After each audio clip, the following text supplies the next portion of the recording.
بسم اللہ الرحمن الرحیم۔ دوستو اس ویڈیو کے اندر ہم بات کرنے جا رہے ہیں لائف انشورنس یا بیمہ پالیسی کے بارے میں، جو موجودہ پاکستان کے اندر اور پوری دنیا کے اندر لائف انشورنس یا بیمہ پالیسی کا ایک سسٹم موجود ہے۔ اسلام اس کی بالکل بھی اجازت نہیں دیتا، اسلام اس کے مخالف ہے، اس کے اوپر بہت سے اعتراضات موجود ہیں۔ اسلام جس بیمہ پالیسی کا، جس لائف انشورنس کا اجازت دیتا ہے، اس کے بارے میں اس ویڈیو کے اندر میں آپ کو ڈیٹیل کے ساتھ بتانے والا ہوں۔ دوستو بیسیکلی میں اس ویڈیو کے اندر آپ کو 3 چیزیں بتاؤں گا۔ نمبر 1 پہ میں آپ کو یہ بتاؤں گا کہ لوگ اپنے لائف انشورنس کیوں کرواتے ہیں، اس کی وجوہات کیا ہوتی ہیں۔ نمبر 2 پہ میں آپ کو بتاؤں گا اس ویڈیو کے اندر کہ موجودہ پاکستان کے اندر اور خاص کر پوری دنیا کے اندر جو لائف انشورنس کا ایک سسٹم موجود ہے، یہ کیسے کام کرتا ہے اور اس کے اوپر اسلام کو اعتراضات کیا ہیں۔ نمبر 3 پہ دوستوں میں آپ کو یہ بتاؤں گا کہ اسلام کو جو لائف انشورنس کا ایک سسٹم موجود ہے وہ کیا ہے، اس کا نام کیا ہے، وہ کیسے کام کرتا ہے اور آپ اس سے کیسے فائدہ اٹھا سکتے ہیں۔ تینوں چیزیں سٹیپ بائی سٹیپ میں آپ کو اس ویڈیو کے اندر بتاؤں گا۔ تو دوستو بڑھتے ہیں اپنی ویڈیو کے پہلے سبمٹ کی طرف۔ میں آپ کو بتاتا ہوں کہ لوگ اپنے لائف انشورنس کیوں کرواتے ہیں۔ دوستو جس محلے کے اندر ہم رہتے ہیں، جس شہر کے اندر ہم رہتے ہیں، جس سوسائٹی معاشرے کے اندر ہم رہتے ہیں، ہمارے اوپر اللہ تعالیٰ کی طرف سے کوئی نہ کوئی مصیبت اچانک آن پڑتی ہے۔ کسی بندے کا ایکسیڈنٹ ہو جاتا ہے اچانک، کسی بندے کی فصل تباہ ہو جاتی ہے، کسی بندے کا کاروبار اچانک تباہ ہو جاتا ہے، کوئی نہ کوئی نیچرل اس کے اوپر ڈیزاسٹر آن پڑتا ہے، اس کے اوپر مصیبت آن پڑتی ہے۔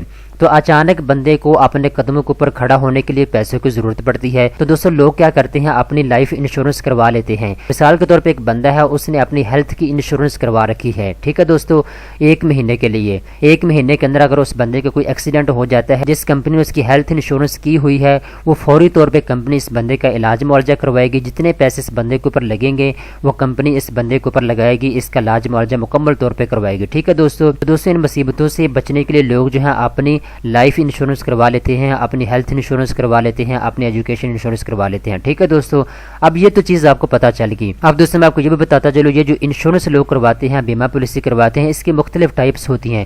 کچھ لوگ ایسے ہیں وہ اپنی ہیلتھ انشورنس کروا لیتے ہیں، کچھ لوگ ایسے ہیں جو اپنی ٹریول انشورنس کروا لیتے ہیں، کچھ بندے ایسے ہیں وہ اپنے زراعت کی انشورنس کروا لیتے ہیں، کچھ بندے ایسے ہیں جو کہ اپنے کاروبار کی انشورنس کروا لیتے ہیں، ٹھیک ہے دوستو۔ اب میں آپ کو بتاتا ہوں کہ دنیا کے اندر بیمہ پالیسی کا یا پھر انشورنس کا ایک سسٹم موجود ہے، وہ کیسے کام کرتا ہے اور اس کے اوپر اسلام کو اعتراضات کیا ہیں۔ میں آپ کو ایک مثال دیتا ہوں، آپ کو یہ مثال سمجھ آ گئی تو آپ کو موجودہ جو سسٹم ہمارے معاشرے کے اندر انشورنس کا موجود ہے یہ آپ کو سمجھ آ جائے گا۔ دوسرے ایک میں آپ کو مثال دیتا ہوں، ایک بندہ ہے جو کہ فصل کا کاروبار کرتا ہے، زراعت کا کاروبار کرتا ہے۔ وہ 10 مہینے کے لیے ایک کمپنی سے اپنی انشورنس کروا لیتا ہے زراعت کی، ٹھیک ہے۔ اس بندے کے پاس کئی ایکڑ زمین ہے، وہ اپنی 1 ایکڑ زمین کی جو ہے انشورنس کروا لیتا ہے۔ یہ بندہ مہینے کا 5000 روپیہ دیتا ہے، یہ ٹوٹل 10 مہینے کے پیسے بنتے ہیں 50,000 روپیہ۔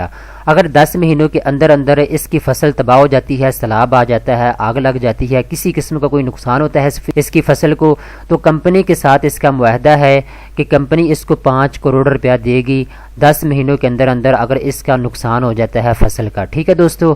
اگر اس بندے کا 10 مہینوں کے اندر اندر کوئی نقصان نہیں ہوتا فصل کا، فصل بالکل محفوظ رہتی ہے، تو یہ جو اس کا 50,000 روپیہ ہے یہ سارے کا سارا اس کمپنی کے پاس چلا جائے گا، اس بندے کو کچھ بھی نہیں ملے گا، یہ بندہ نقصان میں چلا جائے گا اگر اس کی فصل محفوظ رہتی ہے تو۔ اگر اس کی فصل تباہ ہو جاتی ہے، سیلاب آ جاتا ہے، آگ لگ جاتی ہے، تو پھر سارے کا سارا کلیم جو ہے وہ کمپنی کے اوپر پڑے گا۔ کمپنی جو ہے 5 کروڑ روپیہ اس بندے کو دے گی تاکہ یہ بندہ دوبارہ سے اپنی فصل کو اگا سکے، اپنے کاروبار کو دوبارہ سے بحال کر سکے، ٹھیک ہے دوستو۔ یہ چیز دوستو آپ کو سمجھ آ چکی ہے۔ اگر اس مثال کو آپ دیکھیں تو اس میں یا تو ایک بندے کا نقصان ہو رہا ہے یا پھر کمپنی کا نقصان ہو رہا ہے۔ اگر بندے کی فصل بالکل محفوظ رہتی ہے تو بندے کا نقصان یہ ہوتا ہے کہ اس کا جو 50,000 روپیہ ہے یہ سارے کا سارا کمپنی کے پاس چلا جاتا ہے، یہ کمپنی اپنے پاس رکھ لیتی ہے، اپنا کاروبار کرتی ہے، جیسے مرضی اس کو استعمال کرے، بندے کو کچھ بھی نہیں ملے گا جس بندے نے زراعت کی انشورنس کروا رکھی ہے۔ اب اگر اس کی فصل تباہ ہو جاتی ہے تو پھر کمپنی کے اوپر سارا کلیم پڑے گا، کمپنی جو ہے اس کو 5 کروڑ روپیہ دے گی اس کی فصل کو بحال کرنے کے لیے، پھر سارے کا سارا کلیم جو ہے وہ سارے کا سارا کمپنی کے اوپر پڑے گا، اس میں پھر کمپنی نقصان میں چلی جائے گی۔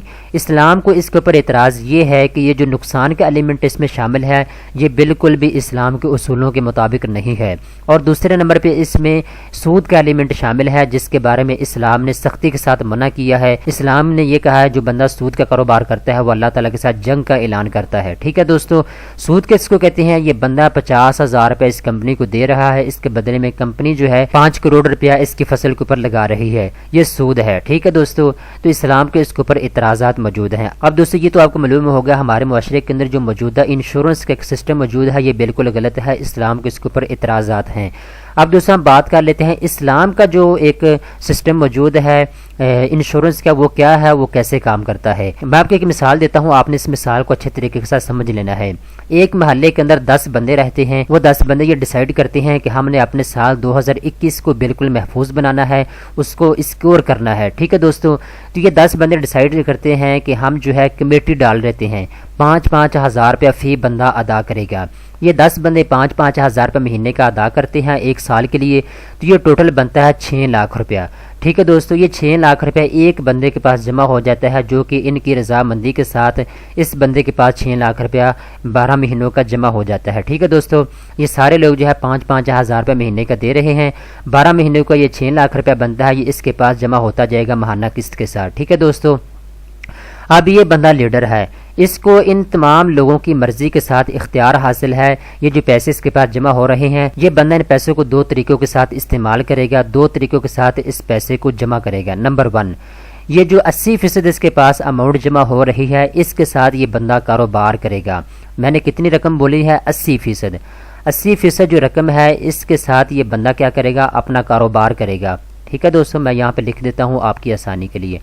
اس نے کاروبار کر لیا 80% اماؤنٹ کے ساتھ، باقی جو 20% اماؤنٹ ہے یہ بندہ اس کو بالکل محفوظ رکھے گا اپنے پاس۔ ٹھیک ہے، تاکہ ان میں سے ان 10 بندوں میں سے کسی بندے کا اچانک ایکسیڈنٹ ہو جاتا ہے، اچانک اس کا کاروبار تباہ ہو جاتا ہے، اچانک اس کے اوپر کوئی مصیبت آنا پڑتی ہے، تو فوری طور پہ یہ جو 20% اماؤنٹ ہے جو بالکل اس بندے کے پاس محفوظ پڑی ہوئی ہے وہ ساری کی ساری اماؤنٹ جو ہے اس بندے کو دے دی جائے گی جس کا ایکسیڈنٹ ہوا ہے، تاکہ وہ اپنا علاج معالجہ کروا سکے۔ تو یہ ساری کی ساری اماؤنٹ اس بندے کو دے دی جائے گی۔ اگر ان میں سے کسی بندے کا کوئی ایکسیڈنٹ نہیں ہوا، 10 کے 10 بندے 2021 میں بالکل محفوظ رہتے ہیں، تو یہ جو 20% اماؤنٹ ہے وہ ان کے درمیان میں تقسیم ہو جائے گی، ان سب بندوں کے درمیان میں تقسیم ہو جائے گی۔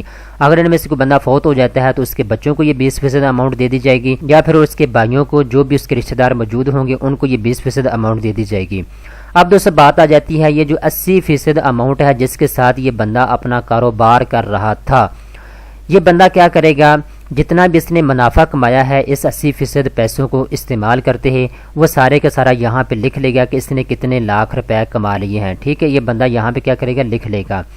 اب یہ معمولی سا 2% یا 3% اس جو منافع آیا ہے اس میں سے نکال لے گا، جو کہ اس بندے نے اتنی محنت کی ہے، اس بندے نے نیچے اپنے نوکر رکھے ہوئے ہیں اس سسٹم کو چلانے کے لیے، جو کہ اس کے پاس پیسے جمع ہو رہے تھے۔ ٹھیک ہے، یہ 1-2% پیسے نکال لے گا، اپنے پاس رکھ لے گا، باقی جتنا بھی منافع کی رقم ہے وہ ساری کی ساری ان تمام لوگوں کے درمیان میں تقسیم ہو جائے گی۔ ٹھیک ہے دوستو، اس میں کسی کا کوئی نقصان نہیں ہو رہا۔ یہ جو 20% اماؤنٹ ہے، اگر ان میں سے کوئی بندہ بیمار ہو جاتا ہے، ان میں سے کسی بندے کا ایکسیڈنٹ ہو جاتا ہے تو اس کے اوپر لگا دی جائے گی۔ اگر سارے کے سارے محفوظ رہتے ہیں تو ان کے درمیان یہ 20% اماؤنٹ تقسیم ہو جائے گی۔ یہ جو 80% اماؤنٹ ہے جس کے ساتھ یہ بندہ کاروبار کر رہا تھا، یہ بھی رقم، اس رقم سے جتنا بھی فائدہ ہوگا، جتنا بھی منافع ہوگا وہ سارے کا سارا ان تمام لوگوں کے درمیان تقسیم ہو جائے گا۔ 1-2% جو کہ اس بندے نے اتنی محنت کی ہے، پیسے کو اپنے پاس جمع کیا ہے، یا پھر اس نے اپنے نیچے کو 2 بندے 3 بندے نوکری کے لیے رکھے ہوئے تھے، ان کی رضامندی کے ساتھ ان کو تنخواہ دی جائے گی اس پیسے میں سے جو کہ منافع کمایا ہے اس بندے نے، جو ان سب کے درمیان تقسیم ہوگا۔